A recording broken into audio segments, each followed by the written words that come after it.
Representative Massey. Thank you, Mr. Chairman. Secretary Buttigieg, I've been driving an electric car for 10 years, and I've had solar panels for 15 years, and I'm really bullish on technology and the way it could help make our country energy independent or more energy independent. But I'm really alarmed at sort of the naivete of those who are promoting rapid adoption of these technologies with our existing infrastructure. President Biden signed a non-binding executive order stating that 50% of vehicles sold in the United States should be electric by 2030. Do you support that? Yes. And he also said that by 2035 that 100% of the federal government fleet should be electric. Do you support that? Yes. So which uses more electricity? We're talking about residential electricity here. A refrigerator when it's running or an electric car when it's charging in your garage? I would expect a car. Would you say it uses twice as much or 25 times as much? I would think closer to 25 times as much. Yeah. It's actually 50 at the instantaneous moment, but over the course of a year, if I take the numbers from the U.S. Department of Energy about the average household, how many vehicles they own and how far they drive, over the course of a year, an American household would use 25 times as much electricity for their electric car as they would for their refrigerator if they had 100% adoption. And the average family has 2 vehicles, and this would be if the average family had 2 electric vehicles. Do you think it would strain the grid if everybody plugged in 25 refrigerators in every household?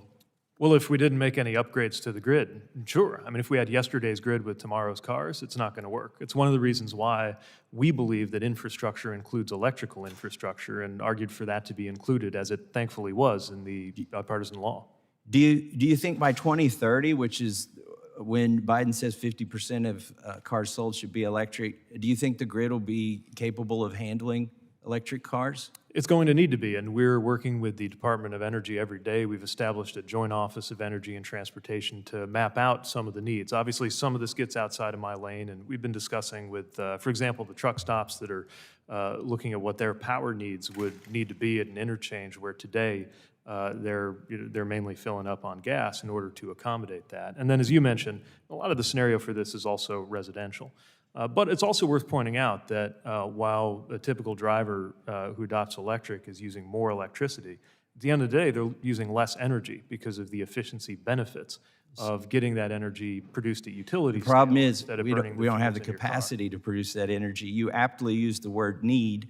You could say want as well. There's needs and wants to make this fantasy work by 2030, but the reality is the capability is not going to be there. The average household uses 17% of their electricity for air conditioning. And that would mean the average household uses 1,870 kilowatt hours per year for air conditioning. If that average household plugged in electric cars, do you know how much more electricity they would use in comparison to the air conditioning that air conditions their whole house? No, but again, I would emphasize it will Well, let me be help less you. Let me help energy you with overall. that first before we go on, because the numbers are important. It would take 4 times as much electricity to charge the average household's cars as the average household uses on air conditioning.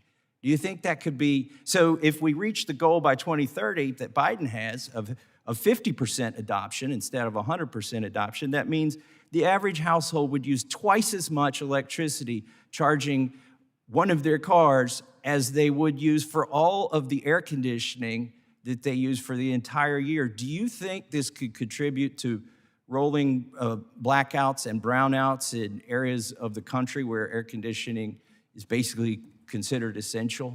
Not if we prepare. Look, the fact that people who have electric vehicles are going to use more electricity can't be a reason to give up. The idea that America is inferior to the other countries that have figured this out just doesn't sit well with us in administration, and that's why we're investing in a better grid. In the time that I have left, let me say, I'm not saying we shouldn't prepare. I told you at the beginning of this, I'm bullish on this technology, but the numbers and the rate of adoption has been developed using political science, not engineering. They're impractical, and if we blindly follow these goals that Biden has set out, it will cause pain and suffering for the middle class. And I yield back, Mr. Chairman. Thank the gentleman. Representative Johnson.